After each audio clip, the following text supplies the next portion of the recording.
Mahabaging Ama, kami nagpapasalamat sa buhay na iyong ipinagkaloob sa amin. Salamat sa lahat ng biyayang natatanggap namin sa araw-araw.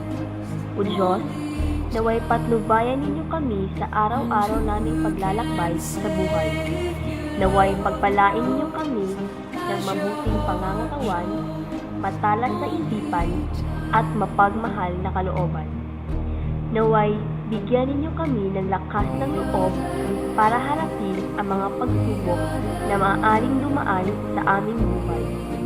Sa pamamagitan na may pelikula na ito, naway maipakita at mapukaw ang aming damdaming makabayan.